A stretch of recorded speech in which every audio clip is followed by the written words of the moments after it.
Magandang araw mga kabayan, bigyan niyo ako ng ilang segundo dahil espesyal ang araw na to, August 14, birthday ko ngayong araw. Pero ang pinaka-espesyal, meron akong bagong kanta na i-release, JD Inborn. Kung gusto niyo manood ng horror type, ulitin ko, horror type na music video, eto siya, nasa screen, papakita ko.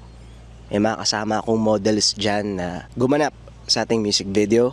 Kung interesado kayong pakinggan at panoorin, nasa comment section yung link. Huwag niyo rin kalimutan na mag-comment ng hashtag JDInborn.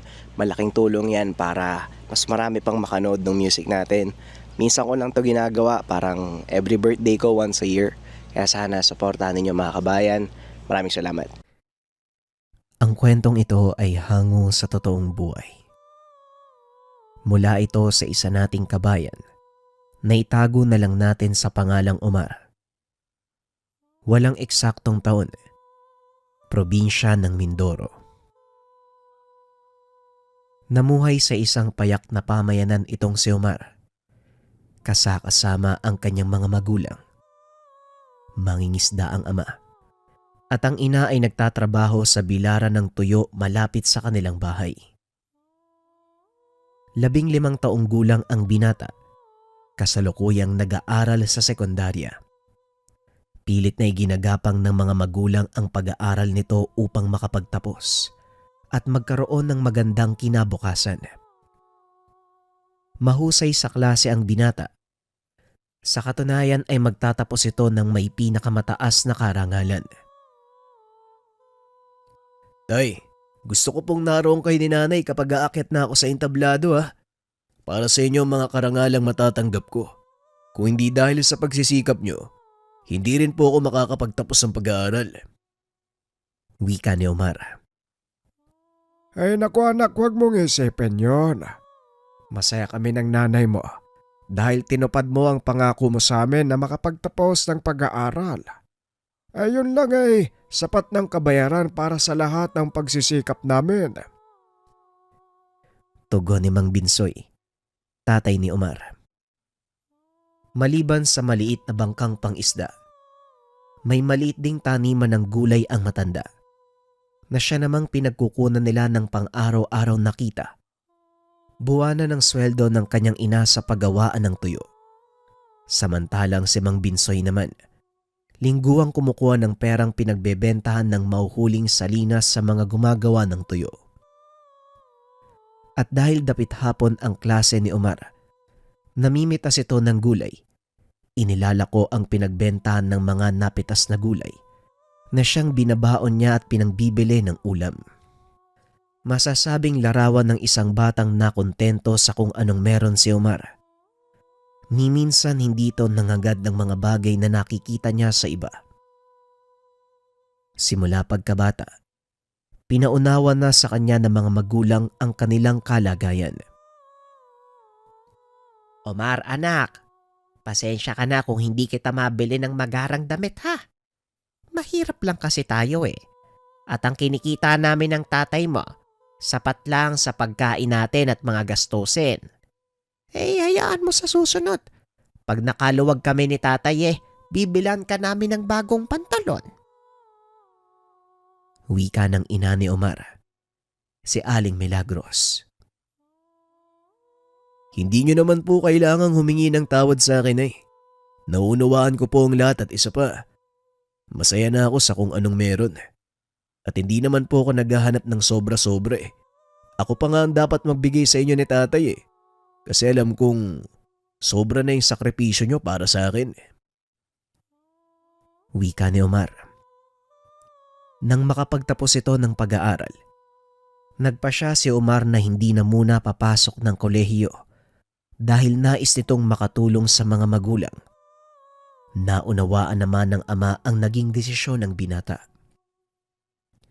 At dahil wala itong alam sa pangingisda, pinili ng binatang palaguin ng kanilang taniman sa likod ng bahay. Nagdagdag pa ito ng ilang pananim para malako, kasama dito ang mga siling pula.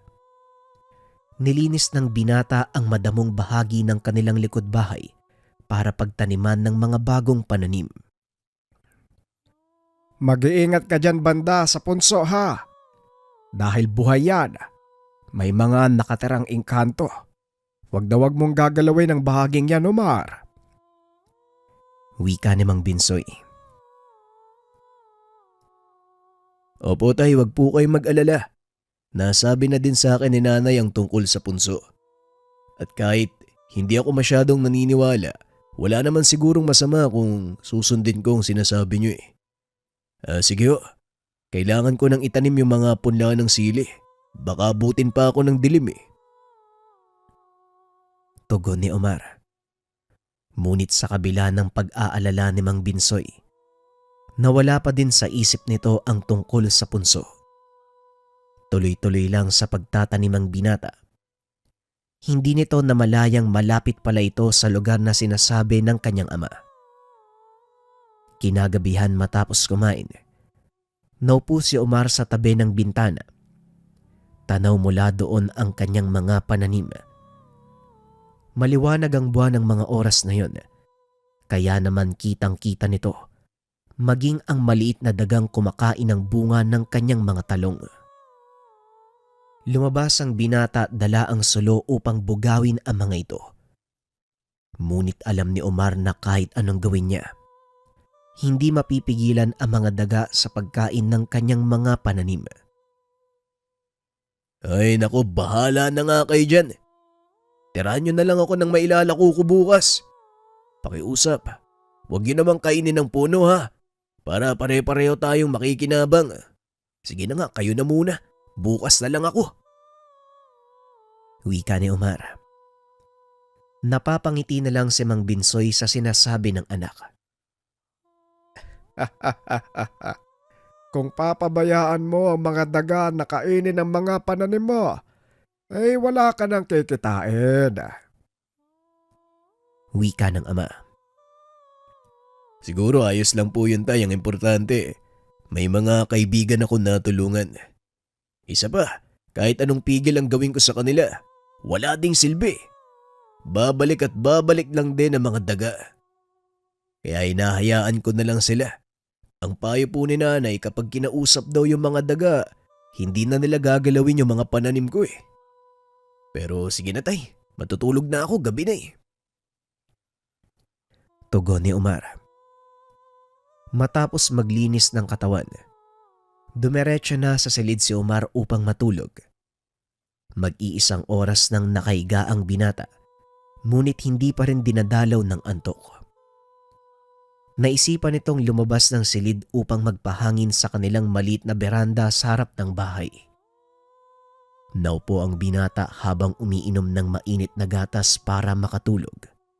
Nang mapansin nito ang maliit na nilalang na naglalakad, hindi nito masyadong naaninag ang figura, kaya hinayaan niya lang ito.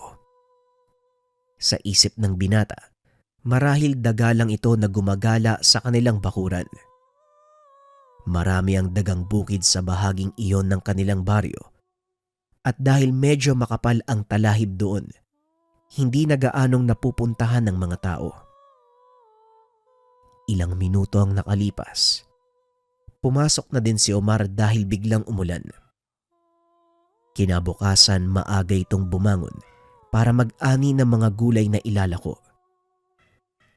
Laking gulat ng binata dahil walang nabawas sa mga pananim.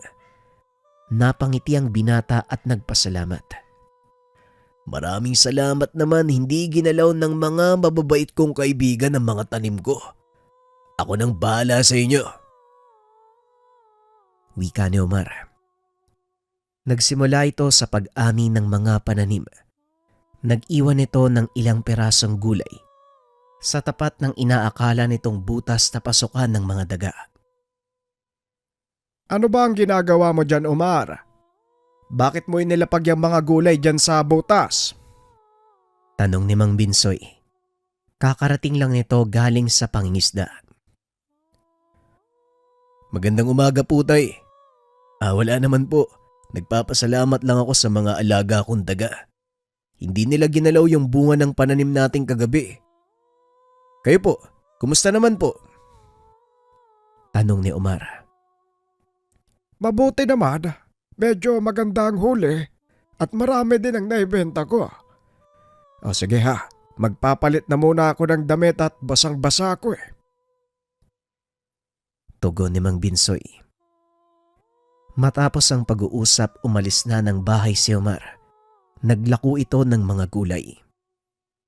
Pagsapit ng hapon, masaya itong umuwi ng tahanan. Ngunit nanlumo ito nang makita ang inang nakahiga sa kwarto habang dinadaluhan ng isang manggagamot.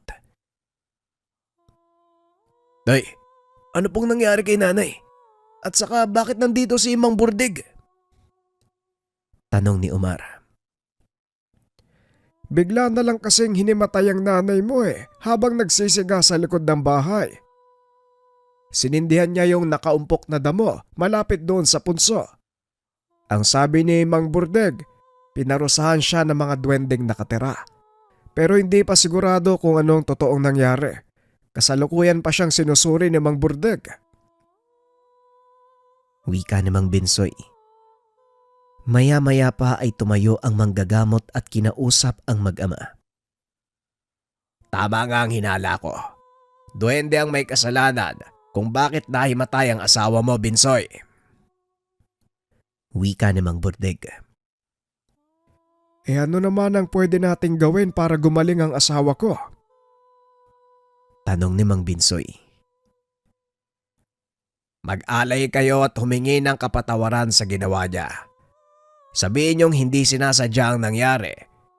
Kapag hindi pa ito gumana, ipatawag niyo ako. Ako mismo ang magpaparusa sa kanila.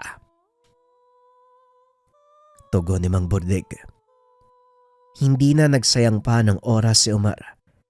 Dali-dali itong lumabas ng bahay upang bumili ng mga pang-alay. Ngunit pinigilan nito ng manggagamot. Teka, sandali Omar. Kapag mag-aalay ka sa mga duwende, dapat sarili mong pinaghihirapan. Magluto ka ng matamis na pagkain kagaya ng kakanin, latik. Paborito ng mga duwende ang matatamis. Wika ni Mang Burdig. Sige po, maraming salamat po sa payo, Manong ha. Sandali lang po at bibili ako ng malagkit at gata. Tugon ni Omar. Hindi nito alintana ang pagod sa buong araw ng paglalako. Sinunod nito ang sinabi ng manggagamot. Nang maluto na nito ang kakanin, naglagay ito ng kaunti sa platito at dinala sa punso. Mag-iingat ka anak ha. Maaaring hindi tanggapin ang alay mo at mapasama ka. Wika ni Mang Binsoy. Wala naman pong masama kung susubukan natin, tay. Malay mo, tama yung sinabi ni Mang Burdig. Wika ni Omar. Bagaman kabado, ipinagpatuloy nito ang pag-aalay. Inilapag ni Omar ang dalang pagkain sa harapan ng punso. Nagsimulang kausapin ang mga hindi nakikitang nilalang. Magandang hapon sa inyo mga kaibigan. Pasensya na kung nagambala o nasaktan man kayo ha. Hindi naman yun sinasadya ng nanay ko eh. At isa pa, hindi niya alam na may naninirahan pala dito. Kaya ito, nagdala ako ng makakain bilang alay at paghingi ng tawad sa inyo. Sana naman tanggalin niyo na yung sumpa sa nanay ko at maging magkaibigan tayo. Wika ni Omar. Matapos ay iniwan nito ang pagkain. Pumasok ang binata sa loob ng tahanan upang magpahinga. Ilang minutong nakalipas, biglang umulan ng malakas. Dali-daling bumangon sa higaan ng binata, nagdala ng payong papunta sa punso. Nanlaki mga mata ng binata. Wala na ang pagkaing inilagay. Tanging naiwan na lang ay platong pinaglagyan nito. Napakamot ng ulo si Omar. Muling pumasok sa loob ng tahanan. Bahagyang nanlumo ang binata dahil nang silipin nito ang ina. Nakahiga pa din ito at hindi pa nagigising. Mukhang hindi mga duwende ang kumuha ng alay mo anak. Pero ayos lang. Pupuntahan ko na lang si Mang Burdig. Siya na ang bahala sa maga. Hindi na naituloy ni Mang Binsoy ang sasabihin. Biglang nagsalita ang nanay ni Omar. Anong gagawin mo doon kay Mang Burdeg? Bakit? Sino ang papatignan mo? Wika ng nanay at laking gulat ng binata. Nakita nitong nakatayo na ang ina sa pintuan ng kwarto. Magaling na po kayo, Nay. Mabuti naman, pinakinggan ng mga kaibigan ko ang aking hiling. Tinanggap nila ang alay ko. Wika ni Omar. Anong alay? At saka sinong mga kaibigan? Tanong ng nanay. Nawalan ka ng malay habang nagsisiga doon sa likuran. Hindi kita magising kaya pinatawag ko si Mang Burdeg. Ayon sa kanya, binalikan ka ng mga duwendeng nakatira doon. Kaya ka nawalan ng malay. At ito namang si Omar, nagluto ng suman, dinala sa punso bilang alay kaya ka nagising. Pagpapaliwanag ni Mang Burdeg. Kung meron mang hindi naniniwala sa mga engkanto sa kanilang pamilya, yon ang nanay ng binata. Ayon sa kanya, likha lang ito ng isipan ng mga tao, ginagawang panakot sa mga bata upang wag magpunta sa isang lugar. Ay nako, nagpapaniwala kayo sa albularyong yon. Laging lango sa alak ang matandang yon eh. Napagod lang ako, kaya siguro ako nahimatay. Wika ng ina. Hindi na nagsalita pa ang mag-ama. Mahabang usapin lang ang mangyayari kung sakaling ipipilit nila ang paniniwala. Kinagabihan, biglang bumuhos ang malakas na ulan. Alam ni Omar na maaaring magbaha sa kanilang likod bahay. Kaya naman sumuong ito sa ulan upang gumawa ng kanal na dadaanan ng tubig. Maging ang lagusan ng mga daga. Ginawan niya ng paraan para hindi pasukin ng tubig ang lungga. Tuloy-tuloy pa rin ang pagbuhos ng ulan. Nang mapansin ng binata ang makinang na bagay sa tuktok ng punso, naglabas ito ng mahinang kulay pulang liwanag at habang papalapit ang binata, unti-unti namang lumalakas ang liwanag nito.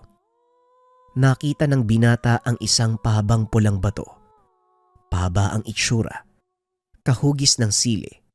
Dahan-dahan niya itong dinampot. Nang mahawakan, biglang nakarinig ng boses ang binata. Tanggapin mo ang aming pasasalamat. Kung hindi dahil sa iyo, malamang nalunod na ang aking mga anak. Wika ng boses. Hinanap ng binata ang pinagmumulan nito. Ngunit hindi niya natagpuan. Sino ka? Magpakita ka! Nataranta ang binata at napasigaw. Kaya naman tinawag ito ng ama. Sino bang kausap mo dyan, Omar? Ayos ka lang ba? Tanong ni Mang Binsoy. Opo tay, ayos lang po ako. Nagulat lang ng kaunti. Wika ni Omar. Kagad itong bumalik sa pakikipag-usap sa kung anong nilalang na nagsasalita. Nandito ko sa ilalim ng dahon ng kapi. Wika ng nilalang. Sumilip ang binata sa dahon ng gabi. Nakita ang isang maliit na nilalang. Nakasuot ng pulang sombrero. Wala itong damit pang itaas. Nababalot ng balahibo ang buong katawan. Biglang naniga sa kinakatayuan si Omar. Hindi makapagsalita ang binata. Kahit anong pilit sumigaw, hindi niya magawa. Huwag kang matakot, kaibigan. Hindi kita sasaktan. Ako din yung kumuha ng alay mo. Pasensya ka na kung naparusahan ko yung nanay mo Pero hindi ko naman intensyon na mapahamak siya. Papatulugin ko lang sana siya ng isang araw. Kaso nagmakaawa ka. Alam ko naman na hindi niya kami nakikita Ang problema, hindi rin siya naniniwala sa amin. Kaya gumawa ko ng paraan para ipabatid sa kanya na nandito lang kami at naninirahan kasama niyo. Wika ng nilalang. Unti-unting nawala ang takot ni Omar. Naalala ang bagay na napulot sa ibabaw ng punso. Para saan naman tong bagay na to? Parang sili na naging bato. Tanong ni Omar. Isa yang mutya. Mula sa aming mga twending pula. Maaari mo yang tawaging siling pulahan. Ingatan mo ang mutyang yan. Siguraduhin na wag mapunta sa kamay ng masamang loob. Kaya kang protektahan ng mutya laban sa lahat ng uri ng kapamakan. Kahit pa pang gagambala ng ibang elemento at tao, kusang babalik sa kanilang pinsalang ibibigay nila sa'yo. Wika ng nilalang. Kung ganun, isa kang duwende. At saka, bakit mo ko binibigyan nito? Tanong ni Omar. Simple lang. Dahil mabuti kang tao.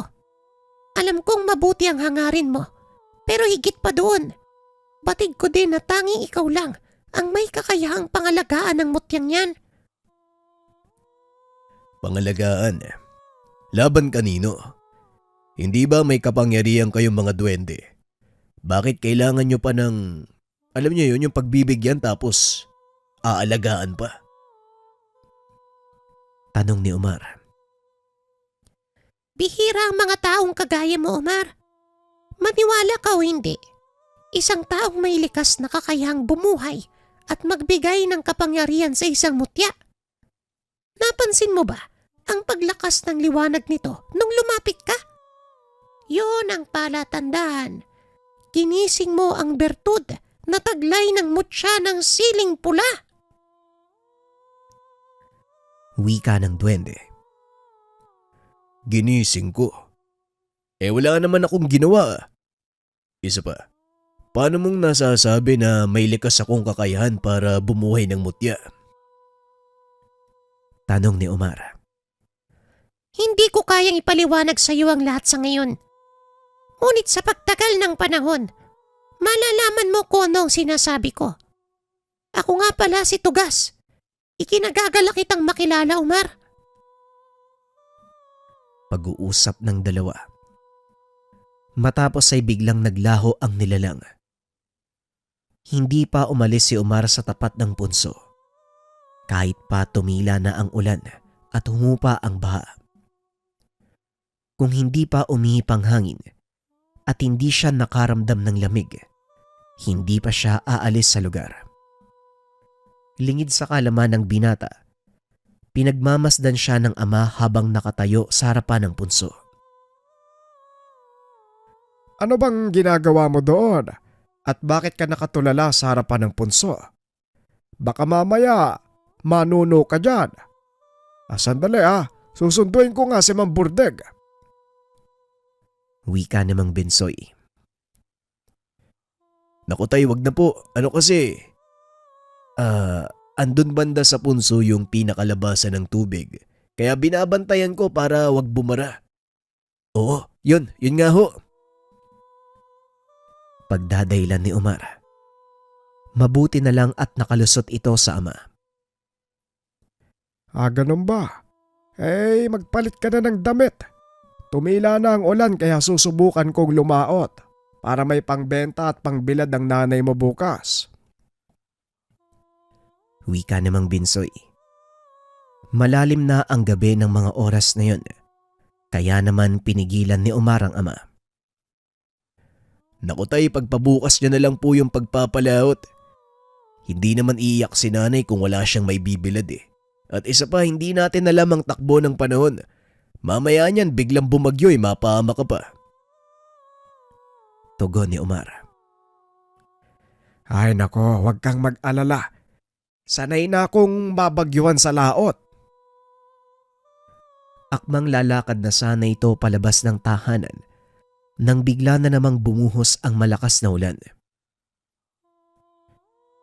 Mukha ngang ayaw akong palisin ng ulan na ito Ay nako, makatulog na galag. Napangiti si Omar dahil alam niyang kagagawan ito ng bagong kaibigan. Dahil tinulungan mo ko, gagabayan ko ang pamilya mo. Simula sa araw na to, ako na ang magbabantay sa mga magulang mo at sa lupang kinakatayuan ng tahanan nyo. Wika ni Tugas. Laking gulat ni Omar. Nakita nitong nakaupo ang nilalang sa kanyang balikat. Ganyan ka ba talaga, Tugas? Bigla-bigla ka nalang sumusulpot. Tanong ni Omar. Masanay ka na. Dahil kahit hindi mo ko nakikita, palagi ako nakabuntot sa'yo. Wika ng duwende. Kinabukasan gaya ng nakagawian. Maagang gumising ang binata para mamitas ng mga gulay. Araw ng merkado sa kanilang bayan ng mga sandaling iyon. Balak nitong dalhin ang mga gulay sa palengke para maibenta ng mas mataas na halaga. Medyo malawak ang talungan ng binata kaya madami ang naani nito. Sinilip din ni Omar ang mga tanim na sili. Nakitang maganda ang tubo ng mga ito. Ang ilan ay namumulaklak na. Ang ilan naman ay may maliliit na bunga. Bagay na pinagtatakahan ng binata dahil halos ilang araw pa lang ang nakakalipas simula nang itanim niya ang mga ito. Pagdating sa bayan, inilatag ng binata ang mga talong at iba pang gulay na naani. Naupo ito sa tabi habang nag-aantay ng mga mamimili. Maganda ka, Omar. May panganib na paparating. Wika ni Tugas. Napatayo ang binata dahil biglang uminit ang mutya na nasa bulsa. Anong ibig mong sabihin? Anong panganib? Ilang sandali pa. Nakita niyang papalapit si Mang Bordeg. Magandang umaga sa iyo, Omar. Abat dinala mo pala sa palengke ang mga naaani mong gulay. Maganda yan para maibenta mo sa mas mataas na halaga. Teka, parang may maliit na taong nakaupo sa balikat mo kani-kanina lang. Wika ni Mang Bordeg. Nanlaki ang mga mata ni Omar. Pinagpawisan nito ng malamig. Ano? Baka namamalikmata lang ho kayo. Wala naman po akong nakikita, Manong. Tugon ni Omar. Siguro nga. Medyo marami-rami akong nainom eh. O siya, alis na ako ha. Parang umiikot na ang paligid. Wika ni Mang Bordeg. Nakahinga ng maluwag si Omar nang makalayo ito. Kamunti ka na tayo dun ah. Pero hindi siya ang sinasabi kong panganib. Tumingin ka sa kabilang dako ng kalsada. Napapansin mo ba yung dalawang batang yun? Tanong ni Tugas. Oo. Bakit? Anong meron sa kanila? Tanong ni Omar. Tignan mong mabuti. Dapat nakikita mo na yan eh. Nanlaki ang mga mata ni Omar. Parang tumatagos ang tingin niya sa dalawang bata. Nakatitig ang mga ito sa kanya habang nakangiti. Anong nangyayari? Bakit parang tumatagos yung tingin ko sa kanila? Tanong ni Omar. Yun ay dahil hindi sila mga tao. Ang nakikita mo ay pawang ilusyon. Nagtatago kung saan ang totoo nilang anyo. Pero wag kang mag-alala. Hindi sila sasalakay. Maraming tao. Wika ni Tugas. Itinuloy ng binata ang pagtitinda ng mga gulay hanggang sa maubos ang mga ito. Tanghali na magpasyang umuwi ang binata. Dumaan muna ito sa isang karinderya upang kumain. Habang nakaupo, panayang tingin ng binata sa labas. Muli nitong nakita ang dalawang bata. Nakatayo ang mga ito sa ilalim ng isang puno. Humanda ka. Dahil sa oras na lumabas ka sa karinderyang ito, magsisimula na silang sumalakay. Pero akong bahala, hindi ka nila masasaktan. Pangalagaan mo lang ang mutya at ako nang bahala sa iyo. Wika ni Tugas. Hindi na sumagot pa si Omar. Abot langit na ang takot nito. Matapos kumain ay nagpa siyang lumabas ang binata. Dali-dali itong naglakad pauwi. At nang mapadpad ito sa lugar na wala ng tao, biglang nagpakita ang dalawang lalaki. Sila ang tutungan nyo ng dalawang bata, Omar. Hindi sila mga tao kaya mag-iingat ka. Magtiwala ka sa akin. Hayaan mong ako ang magdala sa katawan mo. Wika ni Tugas. Ikaw na ang bahala, Tugas. Hindi ko alam ang gagawin ko eh. Sa totoo lang natatakot ako eh. Tugon ni Omar. Akong bahala. Magtiwala ka lang. Nga pala, mawawalan ka ng malay. Wika ni Tugas. Biglang nagdilim ang paningin ng binata. Hindi na alam ang sumunod na nangyari. Nang magbalik sa ulirat, nakita nitong nakahandusay sa lupa ang dalawang lalaki. Anong nangyari sa mga yan? Tanong ni Omar. Huwag ka nang magtanong. Ang importante, nakaligtas tayo ngayon. Bilisan mo na. Kailangan na nating umalis dito. Wika ni Tugas. Dali-daling umuwi si Omar. Nagtataka ang ama. Pawis na pawis ito at namumutla. Anong nangyari sa'yo? Bakit putlang-putla ka? Tanong ni Mang Binsoy. Wala po tay. May nadaanan kasi ako nag-aaway kanina habang pauwi eh. Medyo natakot po ako kaya kumaripas ako ng takbo. Tugon ni Omar. Matapos makipag-usap sa ama, pumasok ito sa kwarto at kinausap si Tugas. Sabihin mo nga sa akin, ano ba talaga yung nangyari kanina? Tanong ni Omar.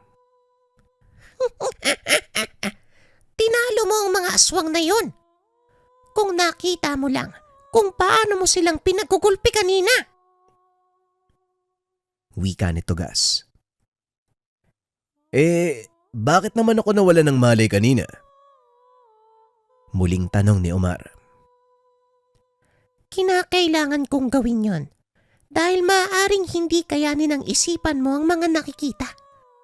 Yun ang unang pagkakataon mong makalaban ng mga aswang. Muling wika ni Tugas. Aswang ba ang dalawang yun? Bakit naman nila ako hinahabol? Tanong ni Omar. Kaya ng sinabi ko, ang hawak mo ay mutya na nagbibigay ng lakas sa mga elemento, kagaya ng mga aswang at engkanto. Hinahangad nilang makuha ang bagay para magkaroon ng sariling pinagkukunan ng lakas. Pagpapaliwanag ni Tugas. Simula pa lang, alam mo na ang panganib na pwede kong kaharapin. Bakit mo binigay sa akin yung mutya? Tanong ni Omar. Kagaya ng sinabi ko sa iyo, Omar, ikaw lang ang merong kakayahan na mangalaga ng ganyang uri ng mutya. Dahil sa kabutiang loob mo at likas na kabaitan, kaakibat ng pangangalaga mo sa mutya ay ang lakas, pati na rin ang kapangyarihan nito. Kaso nga lang, nariyan din ang panganib mula sa mga nilalang na naghahangad nito. Muling wika ni Tugas. Oo, nasabi mo na ang bagay na yan sa akin, Tugas. Pero ang hindi ko maintindihan kung bakit gustong makuha ng mga aswang ang mutyang nasa pangalaga ng iba. Tanong ni Omar. Ipinaliwanag naman ni Tugas ang lahat. Ayon dito, ang mutyang kagaya ng hawak ni Omar, isang uri ng mutyang pinagkukunan ng lakas ng mga elemento. Nakahanay ito sa mutyang gaya ng nara, tagulilong, linta, gabi at lansones. Ang mga uri ng mutyang ito may kakayahang magbigay ng buhay sa mga nilalang na umaasa dito, kagaya ng mga kama-kama at duwende. Kaya gano'n na lang ang pag-iingat nila sa mga ganitong uri ng mutya at kung bakit hinahangad ng mga aswang ang ganitong mutya. Ito ay sa kadahilanang may kakayahan nitong magbigay sa kanila ng abilidad na pagalingin ang kanilang sarili at sa maraming kaso magkaroon ng buhay na walang hanggan. Kaya palang magbigay ng buhay na walang hanggan ng mutyang hawak mo? Tanong ni Omar. Tama ka. Kaya hindi ito maaaring mapa sa kamay ng mga sakim na nilalang.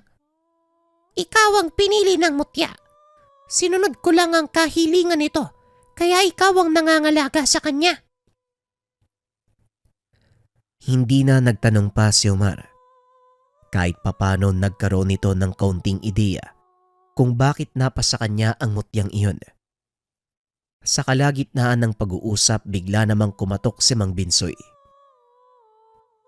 Anak, Omar, may mga naghahanap sa'yo. Mangyari lumabas ka muna. Importante daw ang pakay nila. Wika ng ama. Opo tay, sandali lang po. Tugas, magtago ka muna.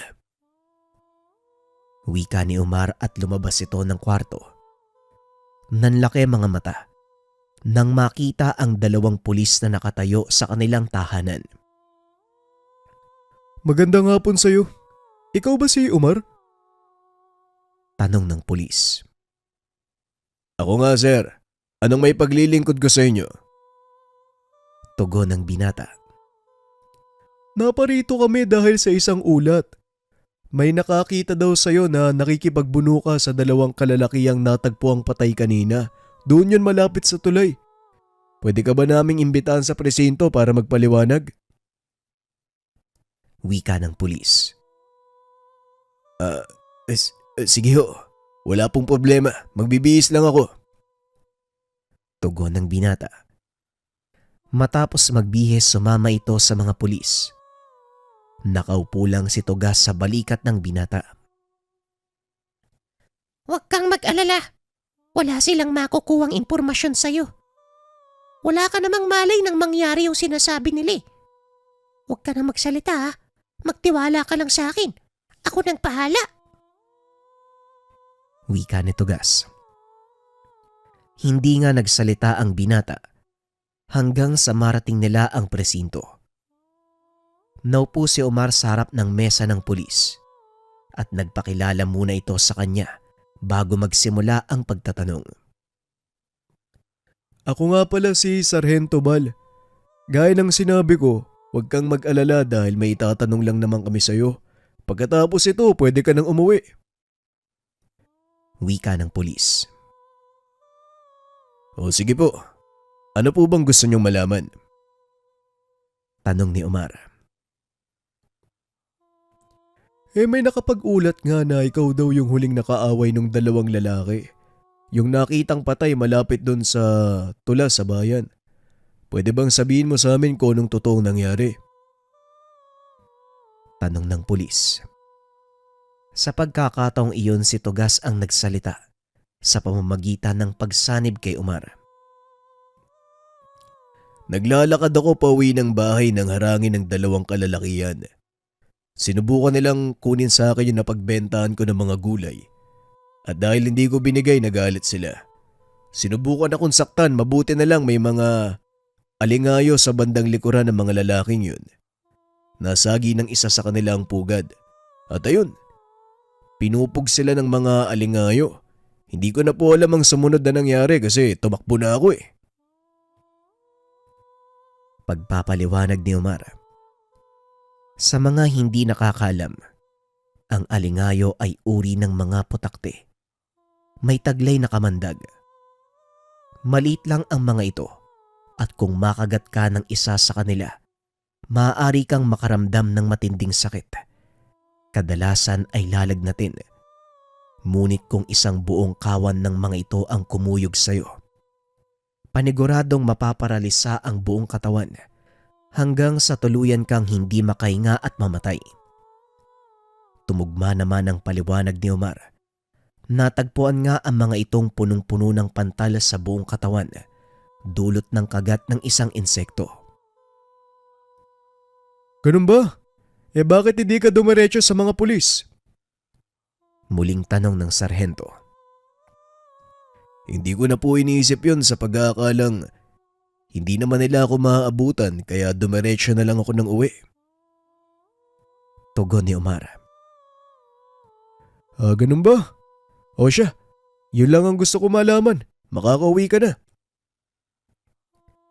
Dali-daling tumayo ang binata at lumabas ng presinto. Habang nasa daan, muli nitong nakasalubong si Mang Burdeg. Sa pagkakataong iyon, kasama nito ang apo na si Goryo. Omar, ginabi ka yata sa pag-uwi Hindi ba kagad naubos ang paninda mo? Tanong ni Mang Burdeg. Hindi naman po manong ang totoo. Galing ako sa presinto eh. May tinanong sa akin yung mga pulis tungkol dun sa nangyaring patayan.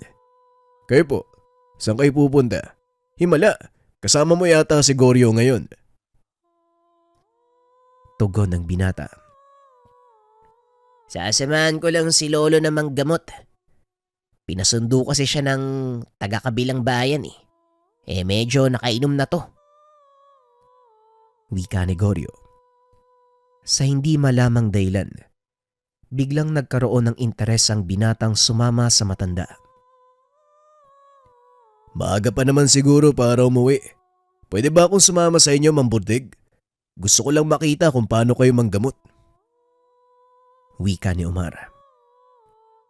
Walang problema kung yan ang gusto mo. Tara, at baka gabihin tayo. Wika ni Mang Burdeg. Nagpatuloy ang mga ito sa paglalakad. Pagdating sa tahanan ng pasyente, nakita ni Omar ang napakaraming tao. Bakit naman ganyan karami yung tao?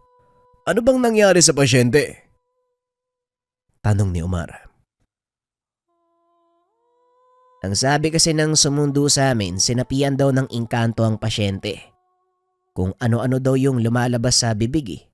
May palaka, butiki, at mga insekto. Nanlaki ang mga mata ni Omar sa sinabi ng kaibigan. Nakisiksik ang mga ito sa maraming tao hanggang sa makapasok na sa loob ng bahay. Tumambad sa binata ang nakaigang lalaki.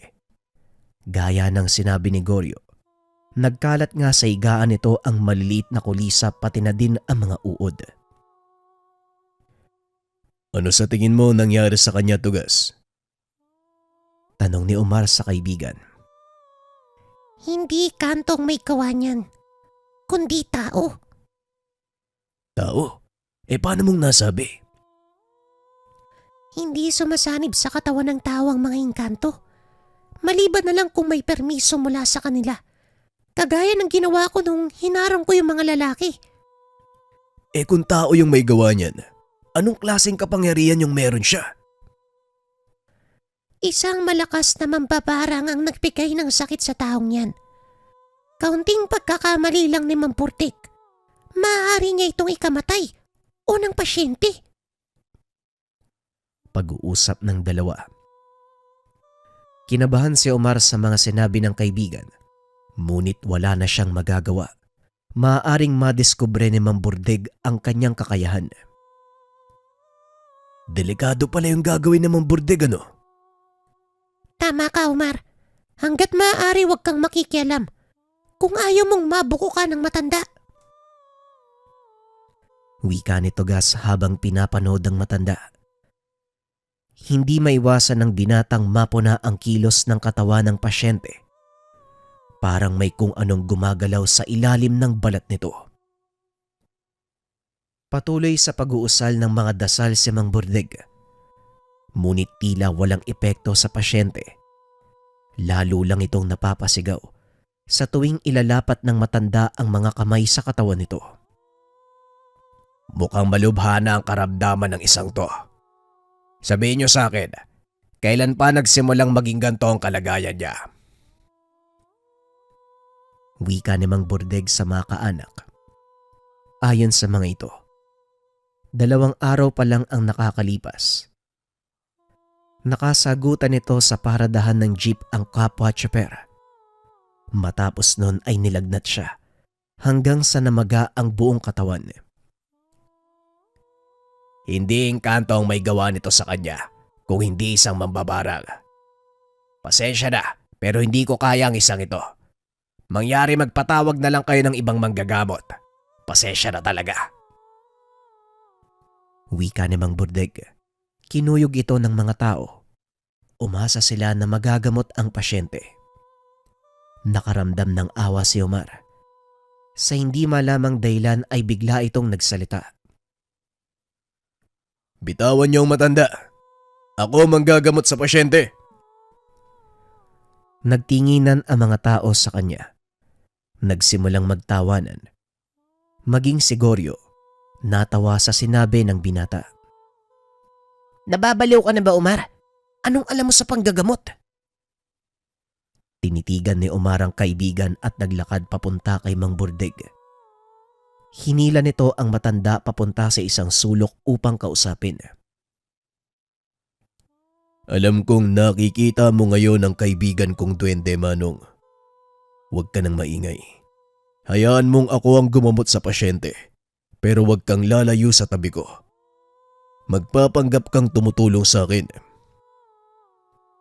Wika ni Omar. Nanlaki ang mga mata ng matanda. Dahan-dahang lumilitaw ang maliit na nilalang sa balikat ni Omar. Nakikita ko nga siya. O sige, magtitiwala ako sa iyo. Wika ni Mang Burdeg. Matapos ang pag-uusap, bumalik ang matanda sa tabi ng pasyente. Inantay ang susunod na sasabihin ni Omar. Sigurado ka ba sa gagawin mo, Omar?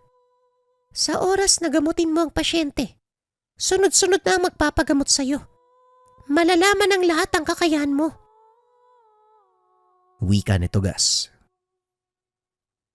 Hindi ba sinabi mong ako ang tagapangalaga ng mutya? Sayang naman kung para lang sa sarili ko ang bisa. Kung kaya nitong makapagbigay ng buhay sa ibang nilalang, gagamitin ko na lang to para tumulong sa mga taong nangangailangan. Tugon ng binata.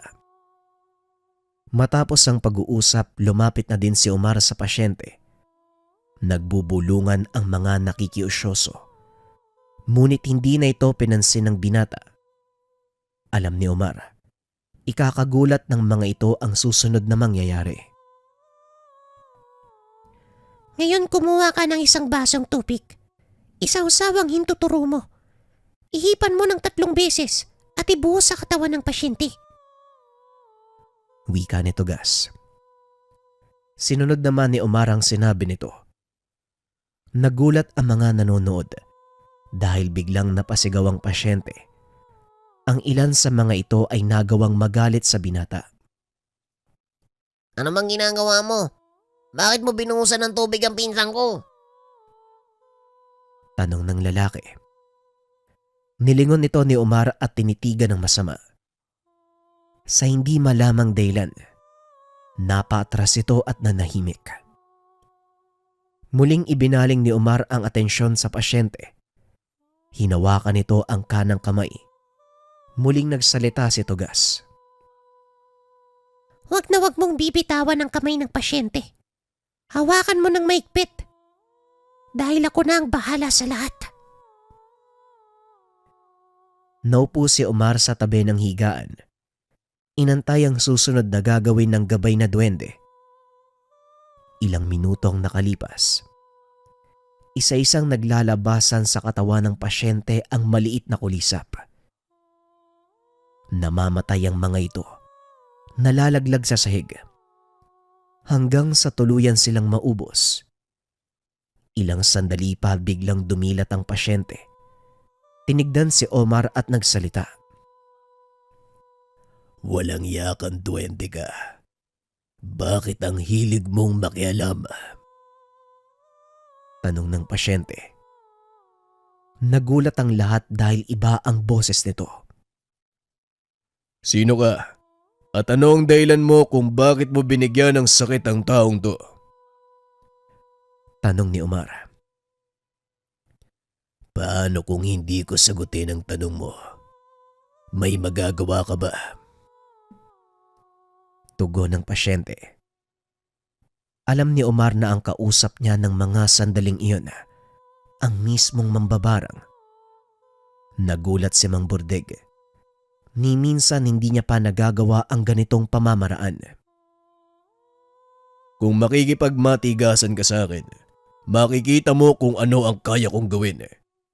Pero kung makikipagtulungan ka, siguro pag-iisipan ko ang susunod kong gagawin sa'yo. Wika ni Omar. Hindi na masama para sa isang baguhang manggagamot. Malakas ang loob mo dahil sa duwendeng nakapatong sa balikat mo. Wika ng nakasanib. Tama ka. Malakas ang loob ko at hindi manghihinayang ang kaibigan kong duwende na patayin ka kapag hindi ka nakipagtulungan. Wika ng binata. Bakit hindi mo subukan? Matagal na akong hindi nakikipagkumbate sa isang totoong manggagamot. Tugon ng sanib.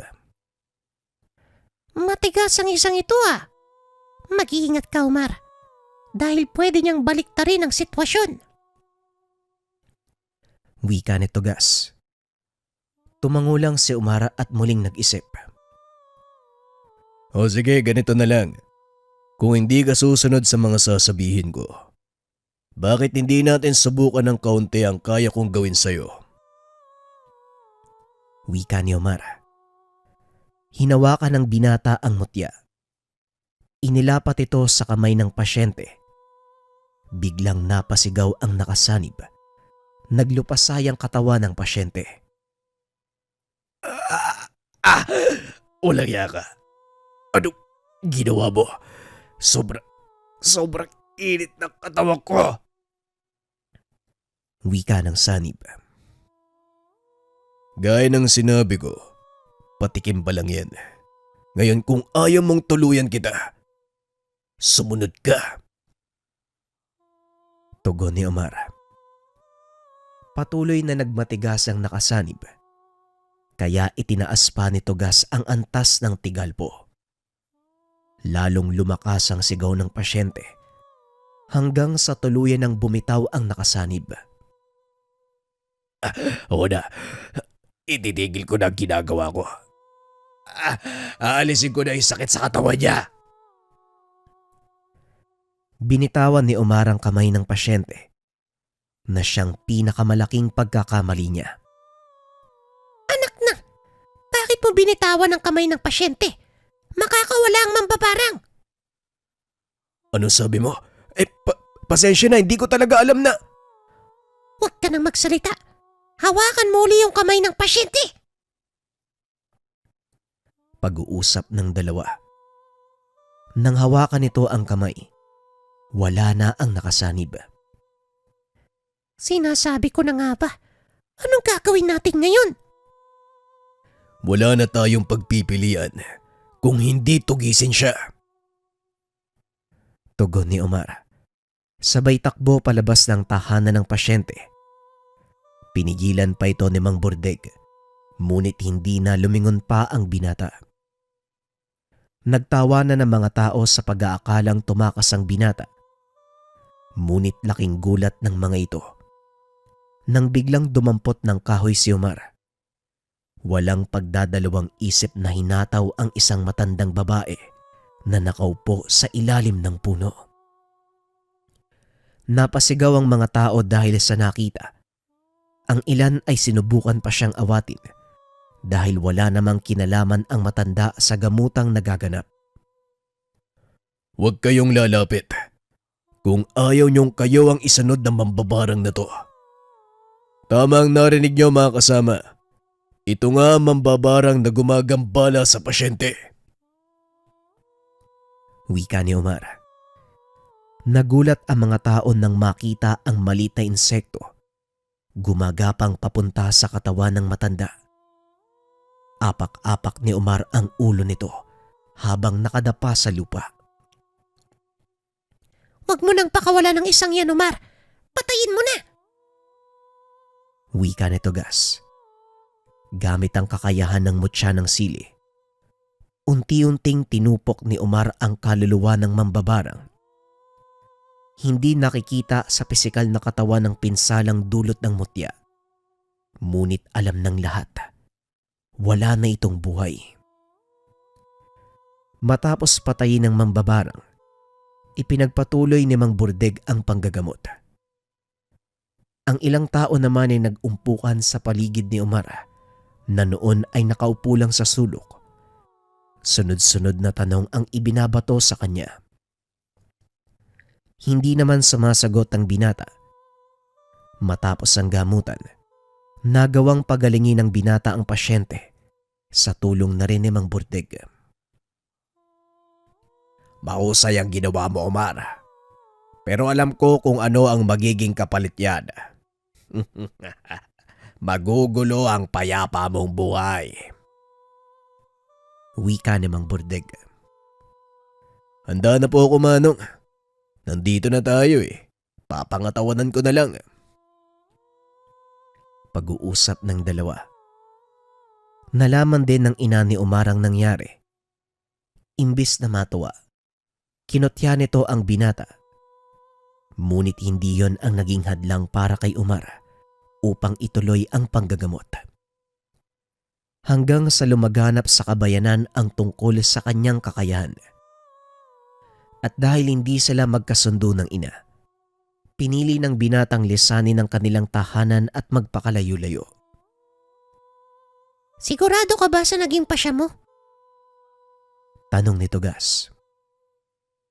Wala nang atrasan, Tugas. Hindi ko kailangan ng opinyon ng nanay ko. Iba ang kanyang paniniwala. Iba din ang sa akin. Kung siya lang din ang makakadlang sa pagtupad ng mga tungkulin ko, mas mabuti nang lumayo ako sa nanay ko.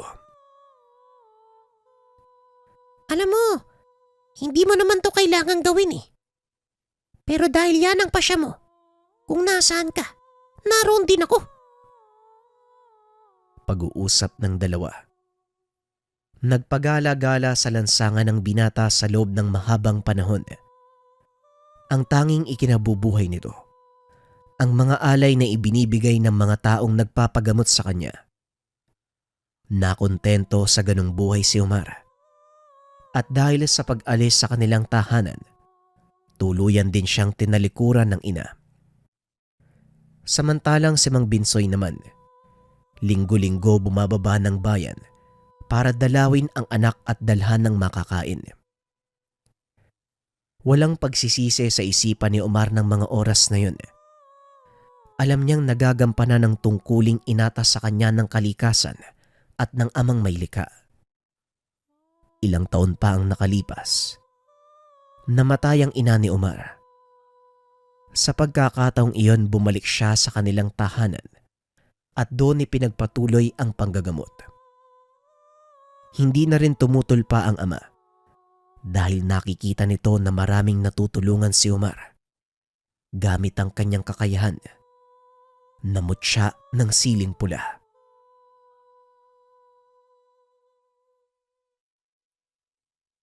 Magandang araw mga kabayan, bigyan niyo ako ng ilang segundo dahil special ang araw na to, August 14, birthday ko ngayong araw. Pero ang pinaka-special, meron akong bagong kanta na i-release, JD Inborn. Kung gusto niyo manood ng horror type, ulitin ko, horror type na music video, eto siya, nasa screen, papakita ko. May mga kasama akong models dyan na gumanap sa ating music video. Kung interesado kayong pakinggan at panoorin, nasa comment section yung link. Huwag niyo rin kalimutan na mag-comment ng hashtag JDInborn. Malaking tulong yan para mas marami pang makanood ng music natin. Minsan ko lang to ginagawa, parang every birthday ko once a year. Kaya sana supportahan ninyo mga kabayan. Maraming salamat.